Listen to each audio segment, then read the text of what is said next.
Buenas tardes, vamos a empezar la clase hoy día. La primera unidad de programación 2. Bien, vamos a ver una introducción a la programación en Python, tanto para redes y electrónica, porque básicamente es a lo que se orienta la programación en Python. Y bueno, yo les he recopilado esta información. La unidad 1 son las bases para la programación orientada a objetos, tal cual se presentó en la clase anterior. ¿Qué es lo que vamos a ver hoy día? Vamos a ver una introducción a la programación orientada a objetos, historia de los algoritmos, definición de algoritmos, el lenguaje de programación Python, estructuras condicionales, estructuras repetitivas, repaso de los algoritmos que ustedes han visto sobre números, repaso de los números que han visto, de los algoritmos que han visto sobre cadenas y repaso de algoritmos de vectores. Claro que en el caso de Python hay tres tipos de vectores que son las listas, las tuplas y los diccionarios. También vamos a hacer un repaso de los algoritmos de matrices. Estamos hablando de las listas múltiples y también vamos a ver lo que es la librería NumPy. Eso es lo que se va a ver en este tema 1. También vamos a ver manejo de excepciones y errores. Esto es cuando hay fallas en la programación, ¿no? Entonces nos da ciertas excepciones o errores. Entonces ahí se va a ver acá en el punto 7. Punto 8 vamos a ver repaso de los algoritmos de archivos. Cuando guardamos la información en cuando guardamos la información de forma permanente, porque bueno, la información de un programa solamente corre en memoria, y al cerrar el programa, eh, al cerrar el programa,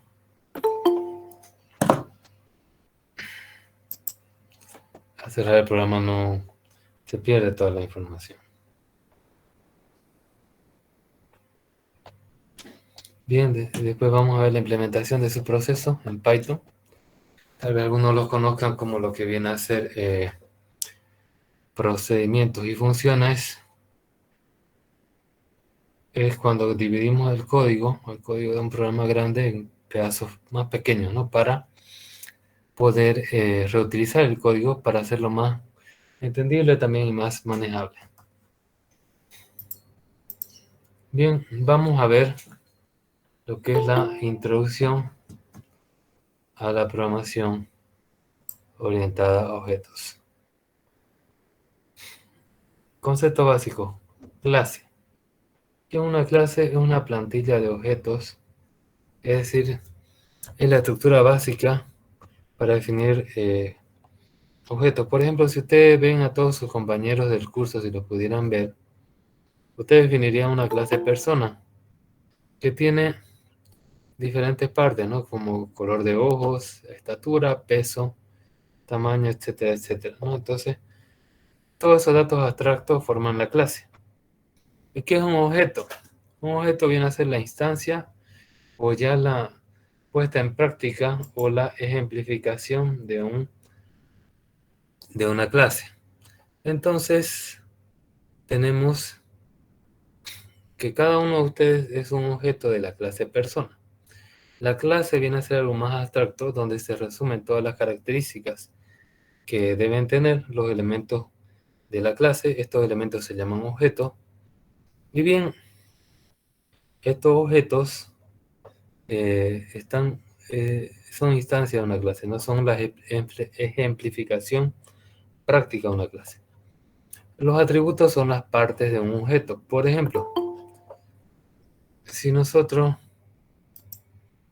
hacemos una clase persona, los objetos son ustedes, entonces los atributos van a ser ojos, cabello, estatura, peso, todos los datos que definen a la persona. Y los métodos son las capacidades del objeto. Es decir, correr, saltar, brincar, no sé, ¿no? Comer, por ejemplo, también, ¿no? Estudiar, todo eso son métodos, son lo que puede hacer el objeto. Una cosa son las partes del objeto y otra cosa es lo que puede ser. ¿Alguna consulta de esta lámina antes de pasar a la siguiente?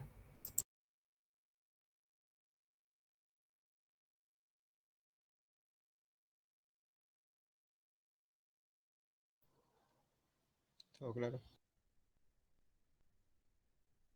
Bien, bien. Seguiremos entonces. Bien, acá tenemos una historia muy resumida de los algoritmos. Acá tenemos el matemático Abu Abdallah Muhammad y Musa al-Khwarizmi, que es el que está en el libro de Baldor, ¿no? Ilustrando. Baldor, por si acaso, no es árabe, ¿no? Es cubano. Y él lo pone ahí como figura, ¿no? Él en el siglo IX define álgebra muhabata, ¿no? Que es la definición de lo que es el álgebra. Por eso es que en el álgebra de Baldor está su dibujo de él. Esta ciencia nos permite representar cosas como variables, eh, nos permite representar operaciones aritméticas, pero no desde el punto de vista de números exactos, sino de variables, también de números racionales, etcétera, ¿no? Entonces, se puede decir que es una base para los algoritmos, y sobre todo el concepto de variable. Después, en el siglo XVIII tenemos dos personajes bastante importantes en la historia. Tenemos Charles Babbage, que crea un motor analítico, y Augusta Ada King, o la condesa Lovelace, o Augusta Ada Byron, cuando ya se casó, o Ada Lovelace, que es la primera programadora de la historia, ¿no? Siempre ha habido en el área de TI, en el área de las TICs, informática, telecomunicaciones, ha habido mujeres, ¿no? que han sabido sobresalir. Y bueno, no, ella se considera la primera programadora de la historia para el motor analítico que creó Charles Babbage, ¿no? Bien, entonces tenemos acá, ¿qué es un algoritmo? Cuando ustedes hacen un programa, primero tienen que pensar en un algoritmo, ¿no? Y después ya eso se puede programar, o pueden dejarlo en papel para que otro lo programe, o puede ser un algoritmo que simplemente es una lógica cableada, por ejemplo, ¿no? Una lógica electrónica. Un algoritmo es un conjunto de pasos ordenados y finitos para resolver un problema. Es un algoritmo, ¿no? Un conjunto de pasos ordenados y finitos que se siguen para la resolución de un problema. ¿Qué significa ordenados? Que se tiene que hacer uno tras de otro de una forma ordenada. Ahorita le voy a explicar eso. ¿Y qué significa finito? Que tiene que haber un fin, ¿no? Que no son los algoritmos para siempre. Nunca. Por último se apaga la computadora y ya se apagan todos los algoritmos, ¿no? Hay diferentes tipos de programación. Tenemos programación secuencial, que vamos a ver qué significa que un paso se tiene que seguir al otro. Tenemos programación estructurada, que define dos tipos de estructuras. Las iterativas, que son los bucles, for, while o repeat. Y tenemos las estructuras condicionales, que son los if, los switch case, que según una pregunta hace una cosa u otra. Y las repetitivas lo que hace es que sea un bucle. No debería ser un bucle infinito, ¿no? Sino hasta que pase cierto evento. Tenemos programación orientada a objetos, que lo que hace es, los programas los vuelve como si fueran unos objetos que tienen atributos y métodos, para trabajar de una forma más reutilizable. Tenemos la programación orientada a eventos, que es cuando ya es una programación gráfica, donde hay botones, ¿no? Cuando presiona el botón es un evento, etc. Eso no lo veremos en esta materia. Tenemos la programación orientada a componentes, que son software grande, que se construyen de pedazos de software también grandes, eso tampoco veremos. Tenemos la programación lógica, que es bastante similar al álgebra, entonces tampoco se verá en esta materia. Y tenemos la programación funcional, ya que es en base a funciones matemáticas, no todos son entrada y salida. Nosotros vamos a ver la secuencial, la estructura del orientado a objetos en esta materia. Aquí tenemos un algoritmo, ¿no? Tenemos la lámpara, no funciona. Está enchufada, si es que está enchufada, va a hacer algo. Y si no está enchufada, hay que enchufarla. Si es que está enchufada, el foco está quemado. Si es que sí, hay que reemplazar el foco. Y si no, hay que comprar una nueva lámpara porque la lámpara se ha dañado, ¿no? Entonces tenemos que seguir un conjunto de pasos, fíjense, uno tras otro. Imaginémonos cuál es la ida de ustedes a la universidad. Entonces usted se levanta temprano, se baña, desayuna y se va a la calle, de ahí agarra un transporte, se va acerca a la universidad, camina hasta su aula y se sienta, ¿no? Ese vienen a ser los pasos. Fíjense que son pasos ordenados. Ustedes, por ejemplo, no van a ser primero que agarran el micro antes de salir de su casa, eso no se puede, ¿no? No deberían estar desayunando tampoco dentro del micro, ¿no? Aunque hay gente desagradable que lo hace, y también hay gente hasta que se corta las uñas en el micro, ¿no? Bueno, a mí me parece asqueroso, ¿no? Pero bueno. Entonces, todo sigue un conjunto de pasos en los que se debe seguir, ¿no? Entonces, es un algoritmo, y si ustedes entienden eso, los robots o las computadoras o cualquier máquina, no se olviden que solo hace lo que el ingeniero le dice que haga. No hace otra cosa, no se inventa, digamos, no tiene raciocinio ni inventiva. No puede ni mentir siquiera una máquina. Entonces, todo lo que se haya programado es lo que va a hacer. Y entonces esos pasos tienen que estar bien ordenados para que tenga una secuencia, ¿no? Imagínese usted que se sienta a comer antes de que alguien siquiera esté haya cocinado, ¿no? Entonces, ¿qué va a comer? Nada, ¿no? Entonces, primero se cocina y después se come. Esos son el conjunto de pasos que se sigue. Bien, entonces seguimos. Aquí tenemos un poco de la historia del lenguaje de programación Python. Ya tenemos acá, el creador fue el benevolente dictador Guido von Rousseau en 1991. Actualmente creo que trabaja en Google para proyectos de Python. La última versión estable, bueno, ya está más actualizado, ahorita lo vamos a ver.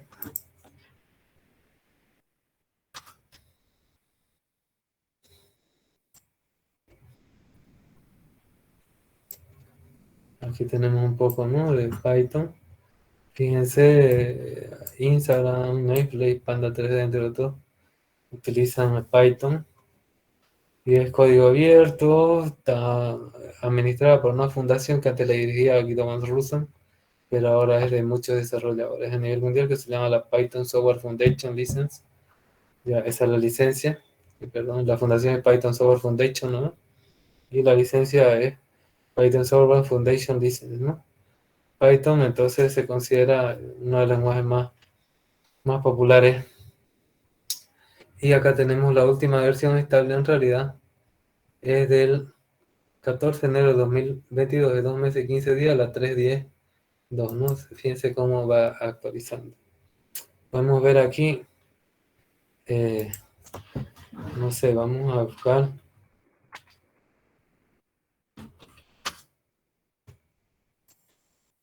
cómo son los programadores de Python, ¿no? Y acá podemos hablar un poco, ¿no?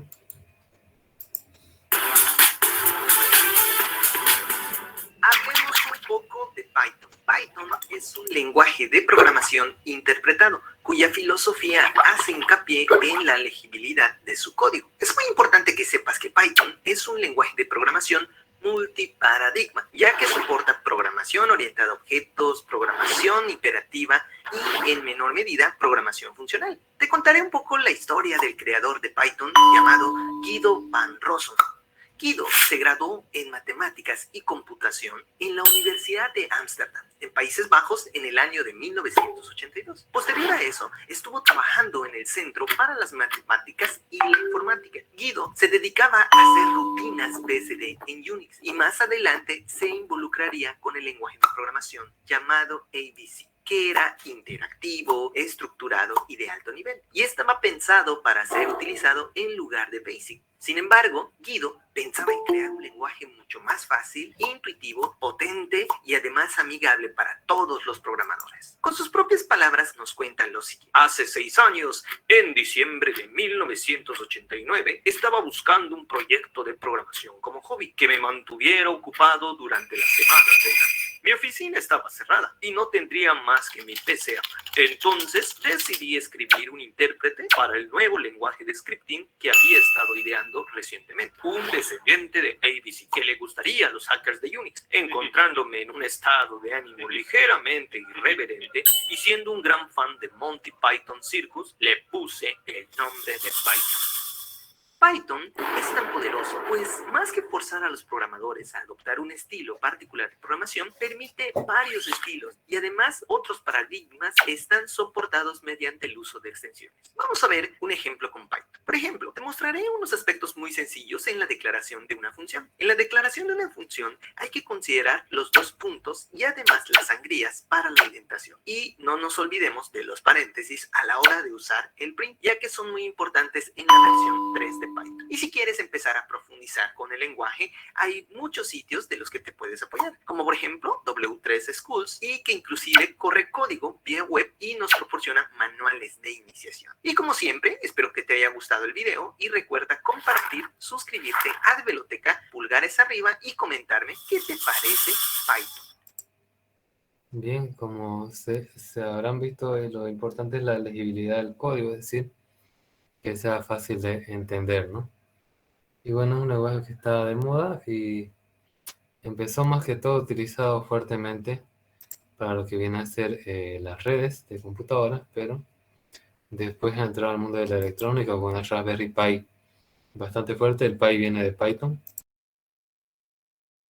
y ahora se utiliza en propósito general. De hecho, los ingenieros de sistema informática, para lo que es el desarrollo de aplicaciones, al principio pensaban que era algo muy básico, pero ahora se están creando cada vez más cosas para Python, ¿no? O sea, ¿aquí en qué se usa Python? Hola, soy Karina Pogarchi, profe de programación. Hoy en día, más allá de la importancia de aprender programación, los lenguajes más importantes para aprender ahora, en los primeros 2, están Java y Python. Podemos discutir cuál primero, pero Java y Python son los 2 lenguajes del momento, desde ya hace varios años, ¿no es cierto? Aparte de desarrollo web y de base de datos y todo eso que ya conformaría en el top 10, Python y Java lo principal. Python se puede usar en muchísima variedad de áreas. Una es el área científica, que se usa para lo que se llama Big Data, Data Science, inteligencia artificial, aprendizaje de las máquinas, ¿no? Análisis estadístico, un montón de cosas, ¿no? De ese tipo. Pero también se usa en sitios web, en análisis de cosas, en juegos como el Civilization 6 que tiene Python. Lo que sí quiero que sepan es que de todas maneras hoy en día las cosas grandes, si vamos a hablar de software grande y conocido, generalmente no constan de un solo lenguaje de programación interno, ¿no? Son una combinación, tienen una parte en Java, una parte en Python, una parte en C++, etc. O sea, las cosas grandes suelen ser equipos enormes trabajando con múltiples pedazos de código repartidos en muchos lenguajes, ¿no? O en los principales. Pero bien, y ejemplos donde se está usando Python y se ha usado Python hoy en día. Y antes de eso, lo principal, Google hizo de Python ahora unos años atrás su lenguaje oficial.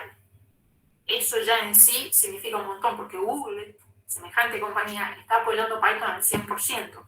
E incluso ellos han mostrado que internamente sus ingenieros se han estado pasando a Python, así como en cantidades grandes. O sea, crece mucho el uso interno de Python en la compañía. Bien, la NASA usa Python para hacer los análisis estadísticos en los cohetes. Spotify y Netflix usan Python para hacer sobre todo, bueno, hay código de seguridad, pero también hay código de toda la parte de sugerencia a los usuarios, recomendaciones y todo eso, está en el server, eso está hecho con Python. Uber usa Python, Dropbox, que es para el manejo de archivos, de guardado de archivos. La aplicación de escritorio de Dropbox está hecha enteramente en Python. Pinterest tiene un montón de partes en Python. Instagram está hecho completamente en Python. Entonces, ahí quiero que tengan un pantallazo que Python sirve para, por supuesto, cómputo científico, ¿no? Para cuestiones estadísticas, inteligencia artificial. Sirve para juegos, Civilization 6 es un ejemplo. Sirve para aplicaciones como Dropbox, desarrollo web, base de datos, o sea, se puede usar en lo que quieran. 2 lenguajes, síntesis. Java y Python son los lenguajes del momento. Si quieren trabajo en programación, es alguno de esos 2. O los 2, pero al menos uno.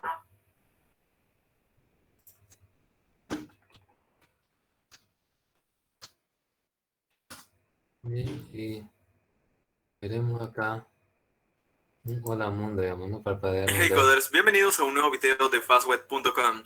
El día de hoy les traigo un ejemplo práctico de Raspberry Pi y Python, en donde les voy a enseñar cómo hacer el hola mundo del hardware, que es simplemente encender un LED y apagarlo a partir de un bucle. Para hacer este proceso vamos a tener que conocer algunos conceptos básicos de Raspberry Pi y todo se lo voy a ir explicando paso a paso, pero ya deberían tener una base en Raspberry Pi. Hace algún tiempo grabé un curso básico de Raspberry que se lo voy a dejar en la descripción. Bueno, aquí lo que hace es solamente una salida del pin 7, que es donde va a estar casado, ¿no? El pin 7 de Raspberry Pi está casado con un LED, y ahí lo que va a poner encendido va apagando, ¿no? Dependiendo, está usando una librería EPIO, que son los puertos de entrada y salida generales, para poder encender y apagar, ¿no? Y acá lo limpia eso, ¿no? Y duerme un segundo significa que cada segundo va. Si ya lo han visto, y ahora que en mi caso voy a estar utilizando esta llamada Raspbian Buster with Desktop, conexión de internet. Adicionalmente, ¿no? Como vamos a hacer un hola mundo, pues vamos a necesitar algunos componentes más. Por ejemplo, donde voy a crear un no hay explica, es larguísimo. Hello World. Y no está paso el código. En este caso, pero vamos a ver. Y minúscula, RPI, vamos a escribir aquí, gpio.cleanup. Y el funcionamiento para i en un rango del 0 al 30, es decir, de 30 veces, de 0 al 30, quiero que hagas algo en ese recorrido de 30 veces. Quiero que primero establezcas el GPIO output y aquí vamos a decirle el, pero ya no en high, sino en low. Ahora observen el LED. 1, 2, 3, y obviamente no voy a contar hasta 30 porque ya sabemos que va a llegar hasta 30. Una vez llega a 30, va a parar el proceso. De hecho, voy a cortar aquí el video para que puedan llegar hasta 30. Ok, entonces aquí el script ha parado, ha llegado a 30, el LED ha dejado de encender y como pueden ver... Bueno, ya sí hay hartas cosas, ¿no?, que hacen de Python. Interesante. No es interpretado, significa que el código fuente se interpreta, no se compila. Después vamos a ver esos conceptos. Y entonces lo más importante es la legibilidad del código, es decir, que sea entendible por la gente.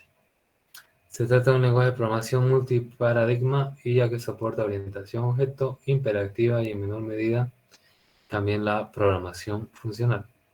Es un lenguaje interpretado, dinámico y multiplataforma. Interpretado significa que es el código que se ejecuta una y otra vez, no crea un ejecutable como un lenguaje compilado. Dinámico significa que si es que vos arriba le pones unos datos a una variable y abajo le pones otro, él lo entiende, ¿no? Y dependiendo del último cambio, él va a considerar que los datos de una variable son unos u otros. Y es multiplataforma, significa que sirve para Linux, sirve para Unix, sirve para Windows y también sirve hasta para Android, ¿no? Es administrado por la Python Software Foundation, posee licencia de código abierta denominada Python Software Foundation License y es compatible con la licencia pública general a partir de la versión 2.11 e incompatible con ciertas versiones anteriores. ¿Ya? Entonces, bueno, eso es Python. Interesante. Algo básico, los comentarios es con con el numeral o la almohadilla o el gato, como quieran llamarle.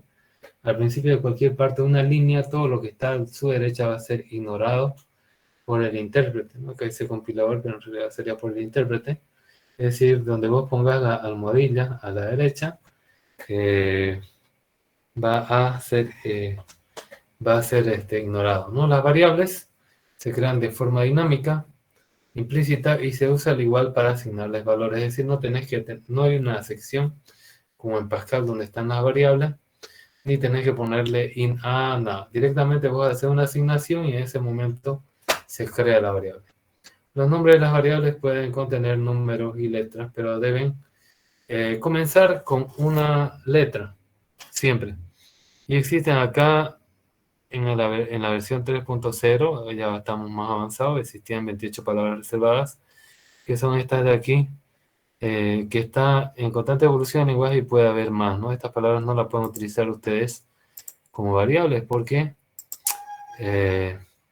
si no, no lo va a reconocer y le va a dar error. ¿Qué más? A ver. Acá tenemos los tipos de datos que tiene Python. Tenemos el str o cadena. Aquí tenemos un ejemplo. Tenemos la cadena Unicode que sirve para cadenas más largas y con más tipos de caracteres. Bajo de caracteres tenemos la lista, que es una secuencia que es entre corchetes y coma. Tenemos la tupla, que es una lista inmutable, que es entre paréntesis y comas separado cada elemento. Los elementos de la lista y la tupla, fíjense, pueden ser de diferentes tipos y no como otros lenguajes que todos los elementos de una secuencia eran de un tipo. Tenemos set o conjunto, que es lo mismo que entre paréntesis y corchetes se pone set. Frozen set, que es lo mismo que el set, la misma sintaxis. Pero la verdad que utilizando lista y tuplas ya no necesitamos esto. Tenemos diccionario, que es muy importante, es un conjunto de clave y valor. La clave 1 tiene valor 1.0, la clave 2 tiene valor falso, por ejemplo acá. En vez de ser por posición, porque esto sería posición 0, 1, 2, lo tenemos por las claves, ¿no? Esto sería case 1, esto sería case 2, y así el que pongamos de clave para acceder a su valor. El entero, que es el tipo de dato más utilizado, que es 42, que se convierte directamente a long, que es entero largo en caso de overflow, que no necesita una conversión explícita como otros lenguajes. El flotante es para representar números flotantes, así como el punto o la coma, dependiendo de su sistema operativo. Número complejo, que es entre paréntesis con una J para la parte real y la parte imaginaria. Y el booleano, que puede ser true, pero el true es así, fíjense. La T mayúscula, R-U-E es minúscula, o el false, la F mayúscula y lo demás es minúscula. A ver, un par de minutos si tuvieran alguna pregunta antes de continuar.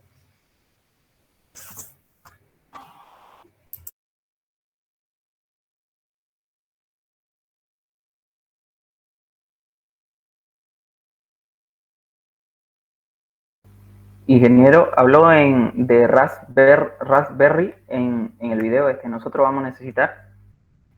Claro, se les explicó, ¿no? La primera clase. Ok, Inge, estaba viendo, hay diferentes precios. Hay, por decir, Raspberry Pi 1, 2, 3, 4. ¿Cuál sería para nosotros? El más barato si quieren, o el más caro si quieren hacer más bonito, o sea, no, yo no le voy a seguir algo muy caro, ¿no? Funciona Ok, cualquiera. ok, ingeniero, porque habían uno sencillito ahí de 80 bolivianos, pero hay unos de 270, 500, o sea, hay No, variados precios. digamos, primero, mi recomendación sería que ustedes en el grupo se lo imaginen el proyecto y vean cuántos elementos van a tener, ¿no? Entonces, si tengo 4 elementos, entonces uno que tenga 8 puertos es suficiente, ¿no? Entonces, más o menos así es, ¿no? Como el doble de puertos de lo que necesita el componente. Si es que ese 80 pesos te sirve para tu proyecto, suficiente, ¿no? Todos se programan de la misma forma, por si acaso. Solo que alguno tiene más puertos y el otro tiene menos puertos. El que tiene más puertos tiene más memoria y es más rápido, pero o sea, ustedes lo pueden calibrar, pues no, su proyectito. No es necesario que se compren el más caro. Listo, Inge, está bien. Ya. ¿Alguna otra pregunta de lo que avanzamos hoy día?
Bien, continuaremos.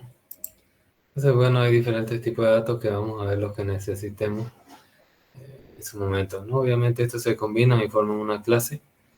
Y, por ejemplo, cuando ya utilices los pines, así vas a necesitar una librería que es un conjunto de clases, ¿no? Que ya viene de internet, que te vas a descargar de GitHub o así para que funcione, ¿no?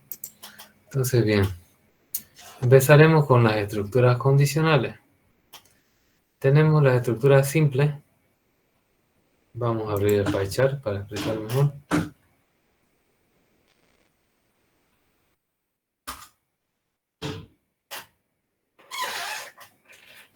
Empezaremos con las estructuras simples.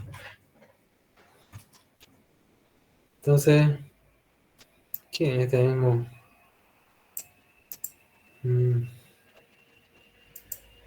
mejor vamos a eliminar todo esto. Vamos a hacer con un par nomás.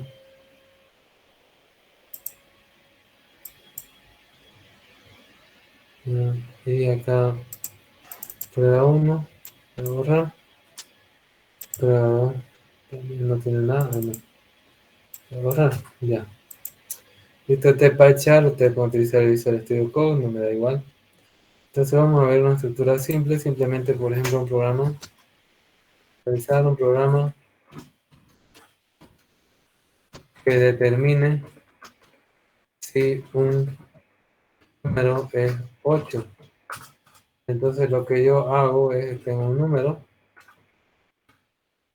y con el input yo digo, ¿no? Deme un número. Obviamente el input me devuelve un string, entonces lo tengo que convertir a entero. Y acá digo if num es igual a 8. Entonces, todos juntos, y siempre la sangría que lo hace automáticamente el PyChart, pero si no, yo le debería dar una tabulación o 4 espacios, que es lo recomendable. Voy a imprimir el número, es 8, ¿no? Entonces lo hago correr. Prueba 1. Y acá me dice, deme un número. Entonces yo le doy 7 o 5. No hace nada. Y si le doy el 8, me dice el número es 8. Esto ya es programa de condicional simple. Dar un minuto para que lo miren si tienen alguna consulta.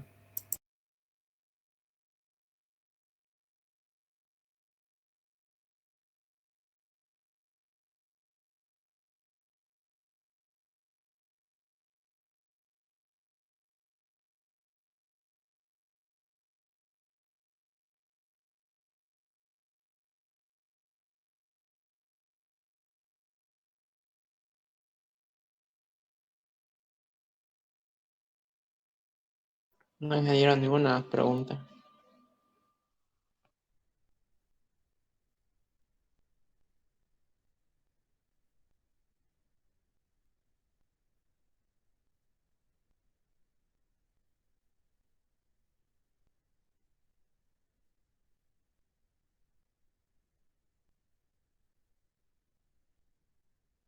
Bien, continuaremos entonces.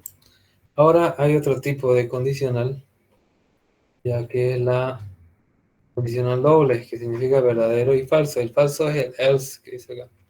Entonces voy a decir, determine si un número es 8 o no lo es. Bueno, hagamos otro, ¿no? Revisa que determine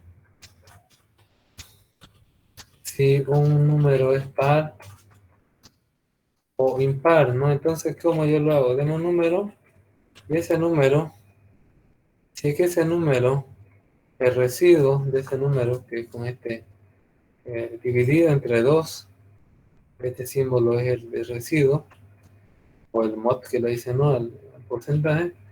Si el residuo dividido entre 2 es 0, entonces el número es par. Caso contrario, y acá va lo que es el else. Fíjense que se acomoda, ¿no? Pero nosotros deberíamos acomodarlo. ¿Cómo sabe Python que un código está dentro de una estructura como un if, como un while? A través de la tabulación. Entonces aquí yo le imprimo. El número es impar. Hacemos correr. Por ejemplo, pongo un número, no sé, 14.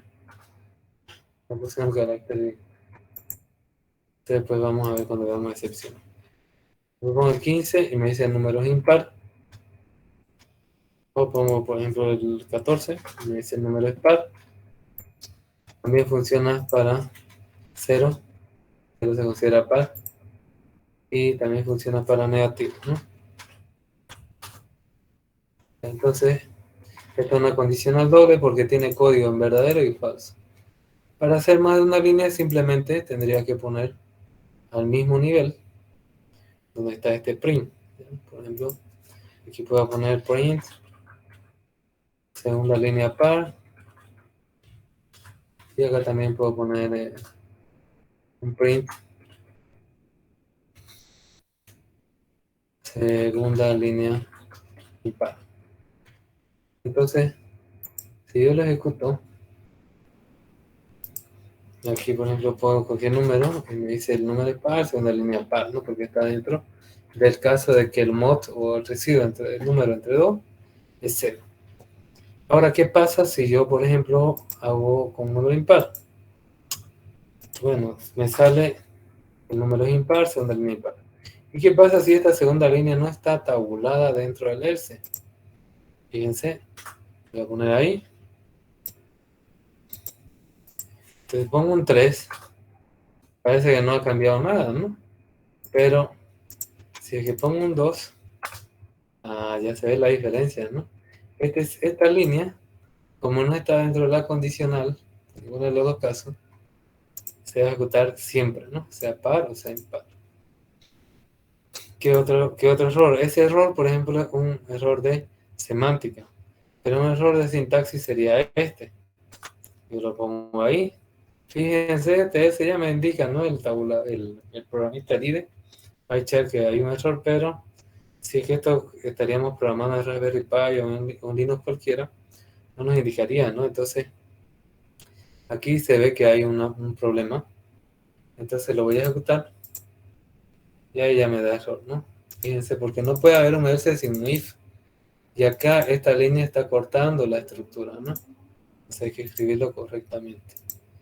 Tienen una mirada ahí, un minuto, y si tienen una consulta, pregunten antes de seguir adelante.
Bien, seguiremos entonces con tipo de condicionales que son anidadas. Anidadas compuestas en lista. Bueno, anidadas vamos a hacer. Anidadas son cuando hay una condicional luego de otra, ¿no? En realidad faltaría una acá que se llama múltiple. Vamos a ver primero las múltiples. Por ejemplo, para ver las múltiples, realizar un programa.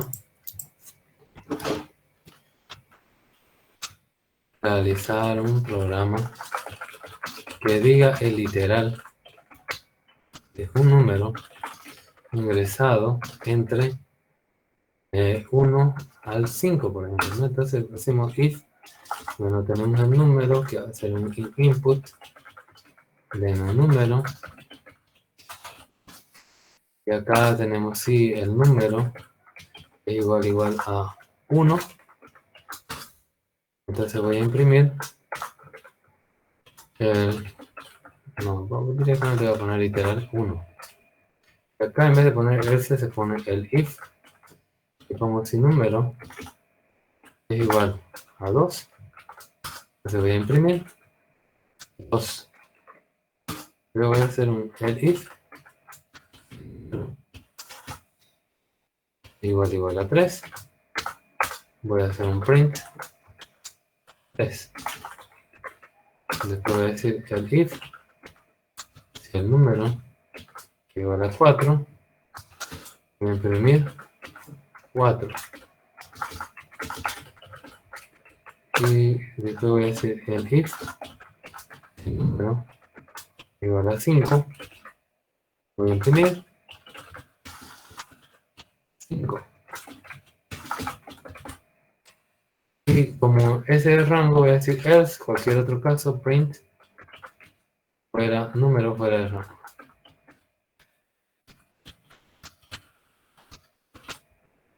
Entonces ahí tenemos eso, ¿no? Bien. Entonces un número, por ejemplo, el 4, me dice 4, ¿no? Por ejemplo, otro número, ejemplo, menos 5, no me va a decir nada porque está fuera del rango. Si yo pongo 50, también está fuera del rango. Y si pongo otro número de rango, 3, por ejemplo, sí está fuera del rango. Esto es una condicional múltiple. Una mirada, un noto, si tienen una consulta.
Bien, ¿alguna consulta? Condicional múltiple. ¿Se entiende?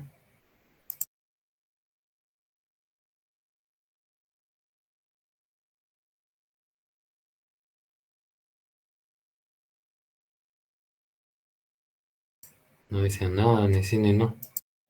¿Se entiende, ingeniero? Tiene todo, ingeniero. Bien, bien. Entonces vamos a ir a continuación con las condicionales compuestas. En lista lo vamos a ver después cuando veamos listas, ¿sí? Solamente tiene que saber. Vamos a ver entonces una condicional compuesta.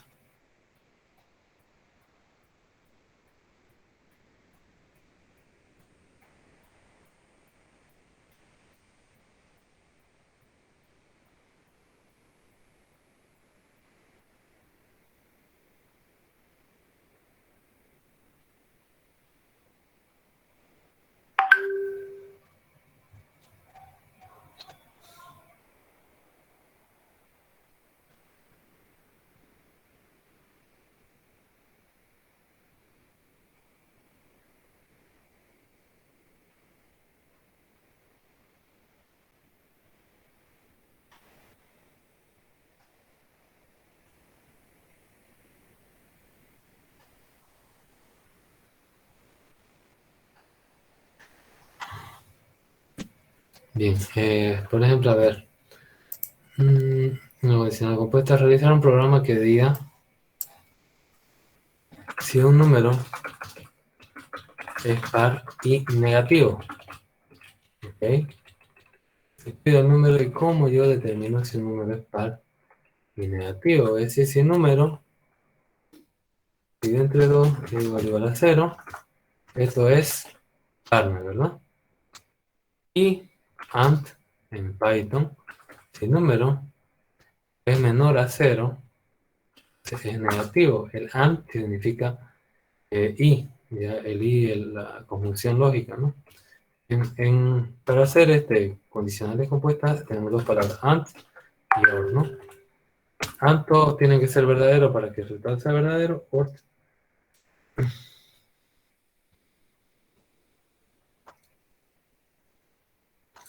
Y OR, basta con uno sea verdadero para que el resultado sea verdadero. Entonces aquí yo imprimo el número es par y negativo. Ejecuto esto, pero si le pongo el 4, no me dice nada. Pero con el menos 4 ya sale.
¿Alguna consulta de la condicional compuesta? Esto se puede componer n veces, ¿no?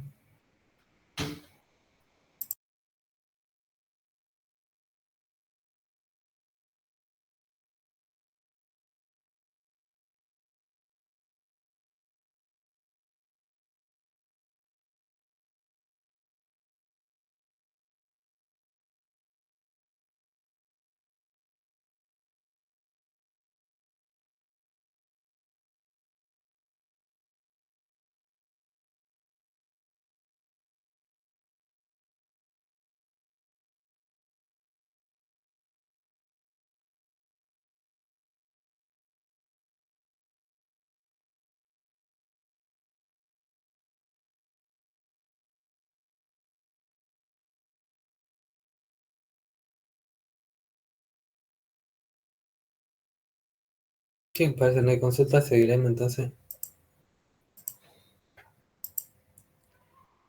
Bien, acá tenemos otro tipo de estructuras que son las iterativas o repetitivas. Tenemos el while, ¿no? Que mientras la condición sea verdadera, hace una lista de operaciones o instrucciones. En caso de que sea falsa, no hace nada, ¿no? Y se sale del bucle del ciclo, ¿no? Ese es el while. Tenemos una más compleja, el for o para en Python, que si es que tenemos un rango, podemos hacer un range y una lista de instrucciones. Por ejemplo, acá for i en range 10, imprimir i. Podemos decir también de dónde empieza y hasta dónde acaba. Nunca se incluye el límite superior en Python. Por ejemplo, cuando hacemos el range, aquí el 10, va a ir 0, 1, 2, 3, 4, 5, 6, 7, 8, 9, 9. Solamente llega hasta 9. Y cuando decimos for i en range de 1 a 11, va a ir 1, 2, 3, 4, 5, 6, 7, 8, 9, 10.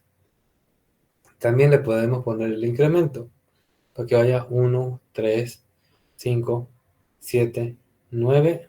Tocaría 11, ¿no? Pero el límite superior nunca se incluye, ¿no? Entonces vamos a ver. Y acá el while true con un break, que es una condición de salida, que pregunta después de hacer la repetición, ¿no? Se pone while true y el break sirve para, en realidad, en cualquier ciclo para salirse de ese ciclo, ¿no? Entonces vamos a ver estas estructuras.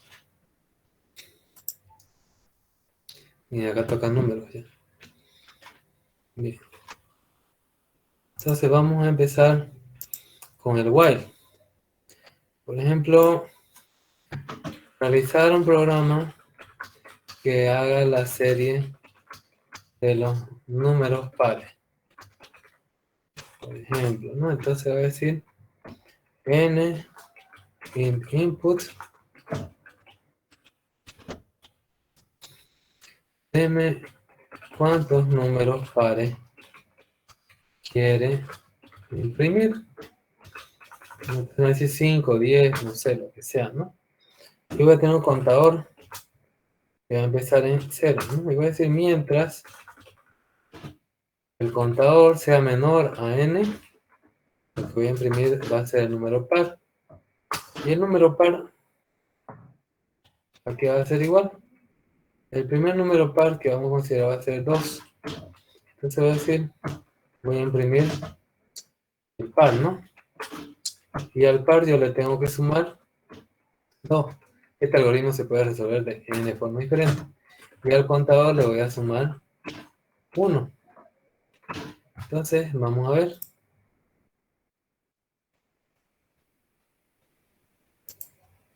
Quiero imprimir, pucha, no me gustó ese. 5, ¿no? 2, 4, 6, 8, 10. Voy a ponerlo así, más bonito. Ya. ¿Cuánto quiero imprimir? 4. Ahí está, ¿no? Tienen una mirada a esta estructura web. Un minuto y me consultan si tienen alguna duda.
Bien, vamos a resolver este mismo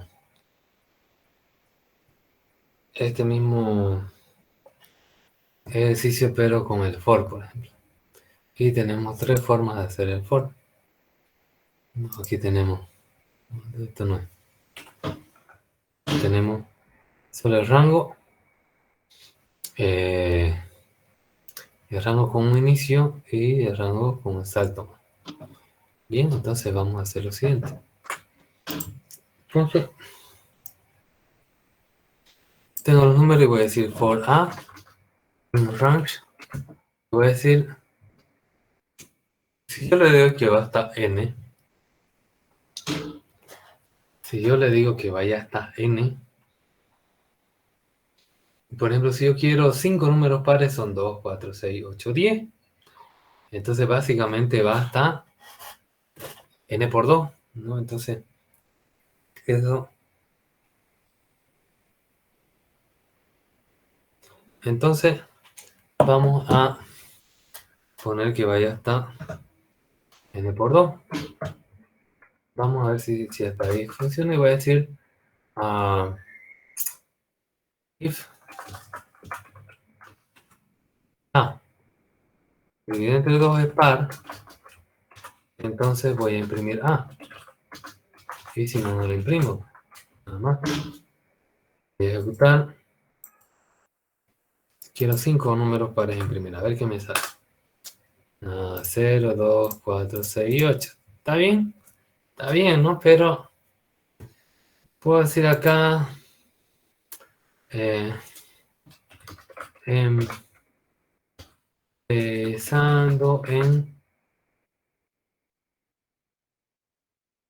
empezando en 1. O sea que no quiero considerar el 0. Entonces aquí voy a tendré que sumarle 1. Si le digo 5, me da 2, 4, 6, 8, 10. Ya, pero ya está más o menos como quiero, pero no quiero este 0, pues, ¿no? Y desgraciadamente el range, así con una solo variable, lo que hace este A va a ir desde 0 hasta este límite, que va a ser el 11, ¿ya? Porque son 5 por 2, 10 más 1, 11. Pero el 11 no lo incluye hasta el 10. Hace rato, cuando no estaba el más 1, iba hasta el 10. Como no lo incluye, no salía el 10. Entonces voy a decir, sí, esto es verdadero, y además A es diferente del 0. ¿No? ¿Por qué no lo quiero considerar el 0? Bien, acá entonces digo 5, sale lo que yo quiero. Tienen una mirada a eso y preguntan cualquier cosa.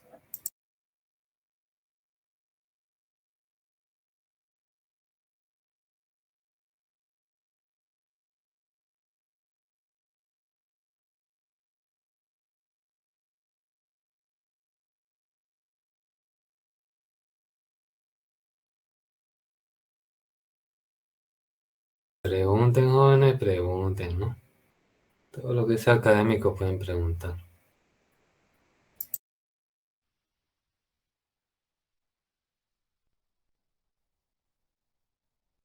Pero ese signo al lado del la que se impone, ¿cuándo es que se usa? Lo he escuchado muy bajito, no sé si puede hablar más fuerte o lo escribe mejor la pregunta.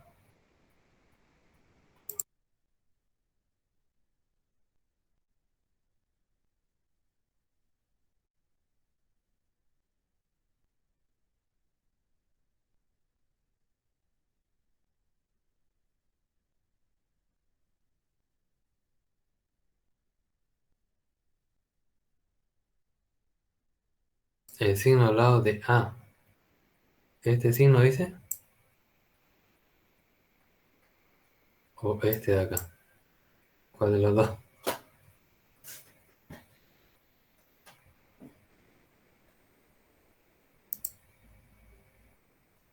¿El porcentaje o la admiración?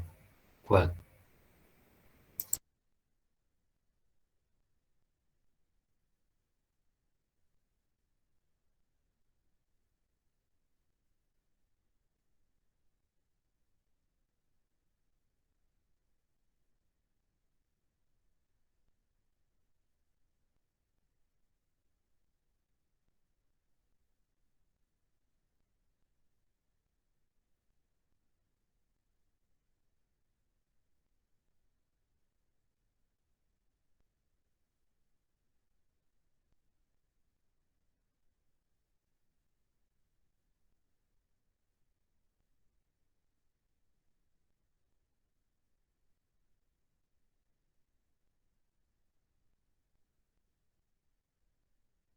Bien, el signo de admiración se utiliza cuando está seguido del igual para decir distinto.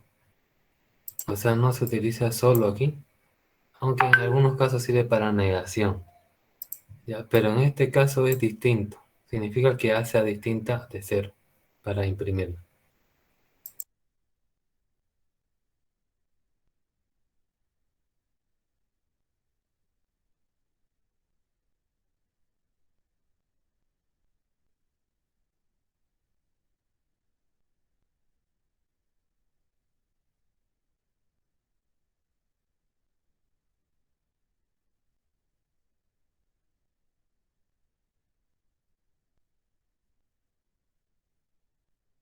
Bien, vamos a ver el for de otra forma. No estábamos con el for que solo tiene un límite. Ahora vamos a hacer el for que empiece en 1. Entonces el primer parámetro va a ser 1 y ya yo no necesito esto de aquí, ¿no? Porque no va a pasar por el 0, el range.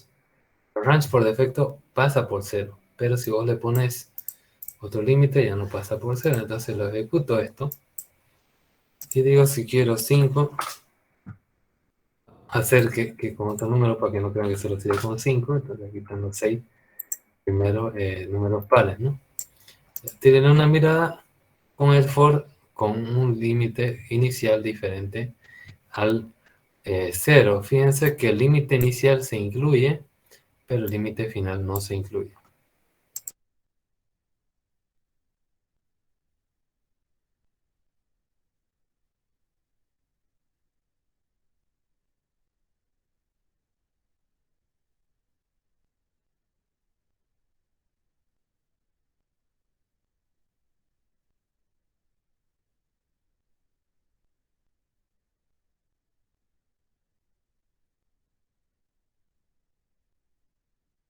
¿Alguna consulta? ¿Cuál es la función del más 1, ingeniero? ¿De cuál? De 2 está n por 2, el más 1. Ya. Es para definir un límite. Mira, vamos a hacer una prueba de escritorio. Yo, por ejemplo, he querido los 6 primeros números pares, ¿no es verdad? Entonces va a ir desde el 1 buscando hasta n por 2 más 1, es decir, va a ser un 6 por 2 más 1. Quiere decir que va a ir desde 1 buscando hasta 6 por 2 son 12, más 1 son 13. ¿Ya? Entonces van a ir el 1, el 2, el 3, el 4, el 5, el 6, 7, 8, 9, 10, 11, 12, 13.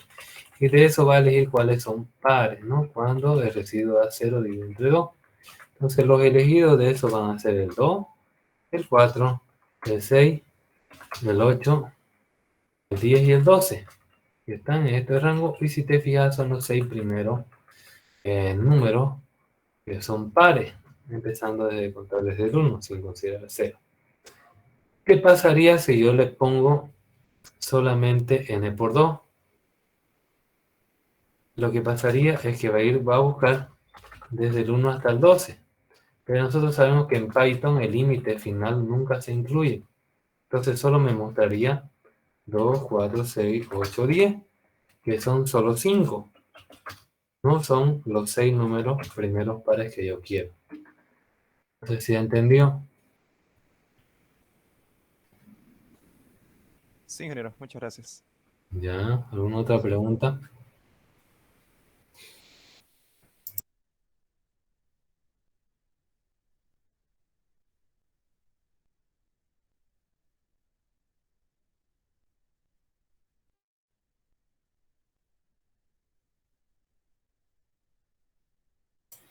Python tiene ciertas cosas raras que tienen que aprender, ¿no? En Python, cualquier cosa que no tenga límite inicial significa 0. Cualquier cosa que no tenga el límite final significa todo el tamaño de algo. Cualquier cosa que tenga límite inicial significa que ahí empieza. Cualquier cosa que tenga límite final significa que acaba en 1 antes que ese. Nunca lo incluye el límite final. ¿Ya? Eso es algo medio rarito que tiene. Bien, vamos a hacer este mismo, pero con la tercera versión del for, que es aquella que tiene el número inicial, número final y también el salto, ¿no? Entonces voy a decir, como yo quiero pares, entonces voy a decir que esto me empiece en 2, que vaya hasta 2n+1 y que vaya saltando pues de a 2, no.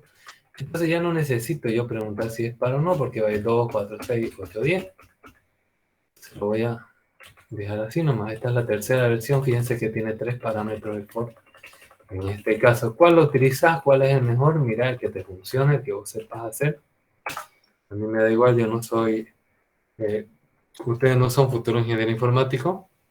No le voy a pedir lógica óptima, ¿no? Pero le voy a pedir lógica que funcione. ¿Ya? Entonces, lo hago acá. Por ejemplo, si quiero los 4 primeros, 2, 4, 6, 8. Y si quiero los 6 primeros, 2, 4, 6, 8, 10, 12, ¿no? Bien. Entonces, fíjense, esta versión es más simple. No necesito comprobar que sea par o impar, peor 0. Porque empieza en 2, va hasta el 2n+1. Y va saltando de 2 en 2. Entonces, como empieza en 2, el otro va a ser 4, el otro va a ser 6, el otro va a ser 8, el otro va a ser así. Todos van a ser pares. No necesito hacer un if a porcentaje 2 igual a 0, ¿no? Para saber si es que es par o impar. Tira una mirada a este antes de continuar.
Bien, jóvenes, ¿tienen alguna consulta? A ver, 5 minutos para...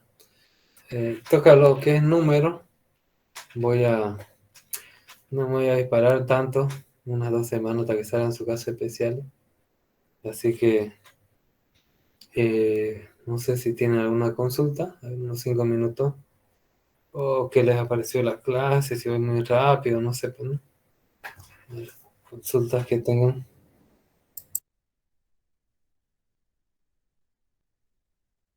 Todo bien, mamá ingeniero. Todo bien, está bien. ¿Se entiende? Bien, me alegro. Es algo que no tienen que perder el hilo, ¿no? Porque si no asisten, ya el compañero me va a pasar un drive y lo voy a subir al canal de YouTube y ustedes lo pueden ver, no sé que no asistieron por algún motivo de fuerza mayor. Entonces, traten de no perder el hilo porque uno en programación desconecta un poquito y ya fue, ¿no? Si no tienen preguntas por hoy día, aquí voy a parar, entonces ustedes se pueden ir desconectando de la clase. Nos vemos el siguiente jueves. Hasta luego, ingeniero. Hasta luego, ingeniero. Hasta luego, ingeniero. Hasta luego. Hasta luego, ingeniero. Hasta luego. Hasta luego.